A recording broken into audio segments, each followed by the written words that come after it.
قتل کا مقدمہ تھا وہ بھائی پکا ہی خارج ہو گیا، خارج کر دیتا گیا مقدمہ.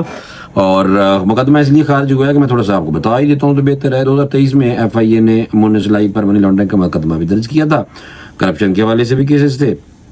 اور پھر اس کے علاوہ جناب ان کے اکاؤنٹ بھی منجمد ہو گئے تھے، ٹھیک ہے نا. اور جو قتل کا مقدمہ تھا اس حوالے سے عدالت نے وہ خارج کرتا، انہوں نے کہا جناب نہیں یہ جو ثبوت کوئی نہیں ہے. اور مونس لائی کی والدہ بیگم کیسرا الہی نے فیصلے کے خلاف اپیل دائر کی ہوئی تھی جس میں ان کو بگوڑا اور فرار مفرور اور یہ کر دیا تھا. اور FIA نے چلان میں سابق وفاقی وزیر سمیت 6 ملزموں کو اشتہاری قرار دیتا تھا. منی لانڈرنگ کا بھی کیس چل رہا تھی اور قتل کے مقدمہ تھا. بیسیکلی یہ جو میں آپ کو بتانا چاہ رہا تھا کہ قتل کا مقدمہ تھا مونس لائی پہ اور اس میں وہ اشتہاری تھے اور ان کو سزا یعنی کہ ان کو اشتہاری قرار دیا ہوا تھا. پھر اس کے بعد اب کیا ہوا ہے، اب جناب فوری طور پہ ان کو کہا گیا ہے کہ بھائی ان کی جو والدہ صاحب ہیں انہوں نے یہ مقدمہ درج کیا ہوا تھا، یعنی کہ ریویو پٹیشن دائر کی ہوئی تھی، تو اس وجہ سے وہ خارج ہی ہو گیا. بھائی عدالت نے خارج کرتا ہے، زبردست بڑا ریلیف ملا بھائی.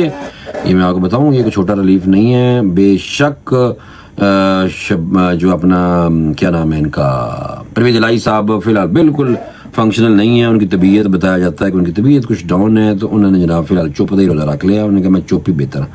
تو جیسے جیسے وہ چپ ہو کے بیٹھے ہیں تو ان کو جناب عدالت نے ریلیف دے دیا ہے ان کے بیٹے کو کہ آپ کا مقدمہ خارج کیا جاتا ہے. جناب یہ آپ کیا سمجھتے ہیں چھوٹا ریلیف ہے؟ یہ بہت بڑا ریلیف ہے جو مونس الہی صاحب کو جناب ملا. تو یہ پاکستان میں نے اسی لیے کہتا ہوتا ہوں کہ بھائی کوئی ایک رائے تو کوئی قائم ہم کر نہیں سکتے. پاکستان میں کسی وقت کچھ بھی ہو سکتا ہے میرے دوستو. تو اس لیے زیادہ تر لوگ جو ایک رائے بنا کے پھرتے ہیں نا کہ جناب نہیں ایویں ہی ہونا ہے، نہیں ایویں ہی ہونا ہے. بھائی نہیں، پاکستان ہے، یہ کسی وقت کچھ بھی ہو سکتا ہے. اچھا ایک میں ایک چیز بات بتانی تھی سچ، وہ یہ تھی کہ ڈاکٹر عافیہ صدیقی کے حوالے سے پچھلا ویلاگ میں نے کیا تھا. ڈاکٹر عافیہ صدیقی کے بارے میں کہا جا رہا ہے کہ 30 گھنٹے بہت اہم ہے، ان کو ریلیف بھی مل سکتا ہے، یعنی کہ ان کو جیل سے چھوڑا بھی جا سکتا ہے.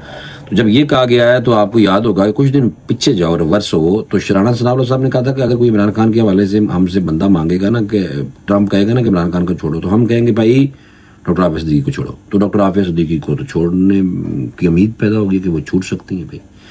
تو اب عمران خان کا کیا ہوگا؟ یہ اب آنے والے کچھ دن جو ہے وہ ویری امپورٹنٹ ہے عمران خان کے حوالے سے بھائی، کہ کیا وہ ان کو کوئی ریلیف ملتا ہے یا نہیں ملتا. 190 ملین پاؤنڈ کا جو فیصلہ ہے وہی نہیں سنایا جا رہا ہے، پاری ہوا پہ. اور یہ کیوں نہیں سنایا جا رہا؟ بس آپ سمجھ جائیں کہ ہمارے ہاں کچھ اس طرح کے معاملات ایڈجسٹمنٹ ضرور ہوتی ہے، اور اس کو NRO کہہ لو یا محبت پیار کہہ لو کہ آپس میں یہ چیزیں پاکستانی جو ہیں وہ ایڈجسٹ ضرور کرتے ہیں. تو یہ جو لوگ ایک ہی رائے پاکستان کے حوالے سے بنا کے بیٹھ جاتے ہیں نا، پکے ہو گئے کہ نہیں جی نہیں جی نہیں ایویں ہونا. تحریک انصاف نے حکومت کو پیش کرنے کے لیے تحریری مطالبات دینے ہیں، تو پھر انہوں نے کیا گیا ہے کہ جو دے رہے ہیں اور تحریک انصاف اب لکھ کے دینے پہ یعنی کہ مان گئی ہے. سوشل میڈیا پہ ہمارے دوست کہہ رہے ہیں نہیں کوئی اور گیم ہے، یہ تو بات ہی نہیں ہے.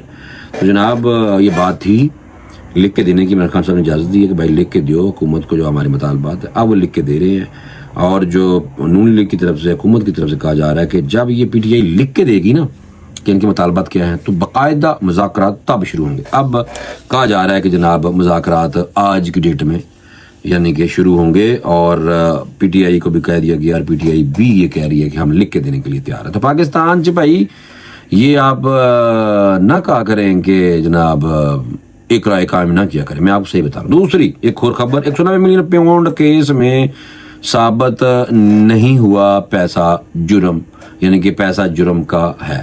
لو جی یہ ابھی بھی خبر آئی تھی، میں نے کہا فوری طور پہ آپ کو بتا دوں. یہ بیرسٹر ظفر علی خان SM ظفر صاحب کے بیٹے ہیں، PTI کے لیے کام کرتے ہیں، انہی کے لیے وکالت کرتے ہیں. انہوں نے کہا کہ 190 ملین پاؤنڈ کیس میں نیب یا عدالت میں کہیں ثابت نہیں ہوا کہ جرم کا پیسہ ہے تو پھر کیس ہی ختم ہو جاتا ہے. یہ اب دیکھیں یہ والی اس طرح خبریں آ سکتی ہیں، یہ بھی بات ہو سکتی ہے. لیکن دوسری طرف ایک اور بات بھی ہے کہ پیسہ بھی گیا غلط طریقے سے، یہ بات بھی اپنی جگہ پہ قائم ہے. اور عمران خان مجرم بھی یہ بھی کہا جاتا ہے، اور ساتھ یہ بھی کہا جاتا ہے کہ جناب عمران خان صاحب نے اختیارات کو نجائز تجاوز بھی کیا. یہ بھی ایک ان کے اوپر بہت بڑا یعنی کہ ایشو ہے یہ. بہرحال میں آپ کو بتاؤں، لیکن سینیٹر ایس کہہ رہے ہیں کہ پی ٹی آئی کے حوالے سے انہوں نے کہا کہ یہ اوپن کیس بناتے ہیں جنہیں عدالت شٹ کر دیتی ہے، حالانکہ حکومت کی طرف سے کہا گیا تھا کہ یہ اوپن شٹ کیس ہے، یعنی کہ اس سے کوئی جناب بند سمجھ لو کہ عمران خان بند.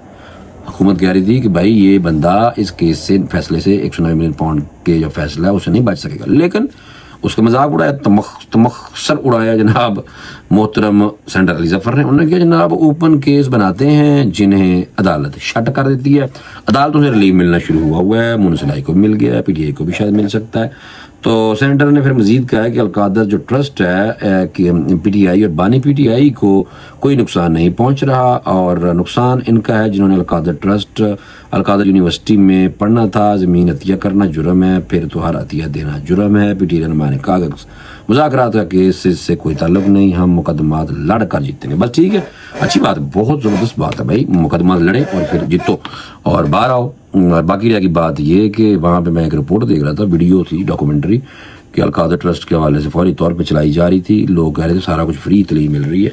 جب پتہ کیا گیا تو 3-3 لاکھ داخلے لیتے ہیں. تھوڑی سی وہی حساب رکھا ہوا ہے تو چند لوگوں کی ویڈیو بنا کے، جیسے شوکت خانم میں بھی ہے کہ جی وہ کہتے ہیں میرا اپنا ایکسپیرینس ہے جناب، وہ کہتے ہیں جب بھی فون کرو وہ کہتے ہیں زکوٰۃ والا جناب فل ہے، زکوٰۃ والا ہے کوئی نہیں ہمارے پاس، آپ فل پیسے دیں، اتنے پیسے دیں، لاکھوں روپیہ کماتے ہیں. اور اسی طرح یہ ایک سسٹم عمران خان صاحب کا جو سسٹم ہے پیسے کمانے کا وہ ایسا ہے کہ ایک طرف وہ زکوٰۃ یعنی کہ اسلامی ٹچ رکھا ہے، اور دوسری طرف جناب سخت تن کے پیسے کافران طرح، یعنی کہ جس طرح وہ ادھر جمائمہ والا جو نظام ہے وہ رکھا ہوا ہے. اب ہسپتال میں بھی ایسے نظام رکھا ہوا ہے کہ ایک طرف زکوٰۃ کے مریض تھوڑے سے اور دوسری طرف 4 گنا زیادہ پیسے. اور اسی طرح القادر ٹرسٹ یونیورسٹی جو بنی ہے اس میں ایک طرف تھوڑے سے لوگ زکاتی شو کر دیتے ہیں اور دوسری طرف جناب داخلہ 3-3 لاکھ روپیہ لے رہے ہیں. بس باقی تجھے خود سمجھو، یہ ان کا اپنا طریقہ واردات ہے. میں نے کہا میں آپ کو بتاؤں، ہر جماعت کوئی اسی طرح کے اپنے طریقے ان کے ہوتے ہیں. تو پی ٹی آئی کا طریقہ میں نے بتایا کہ عمران خان صاحب کا طریقہ کچھ اہمیت ہے پیسے کمانے کا. ٹھیک ہے بھائی، مجھے اجازت دیں، انشاءاللہ اگلے ولاگ میں دوبارہ چنگی سٹوریاں تھوڑے سامنے حاضر ہوں گا. اللہ حافظ.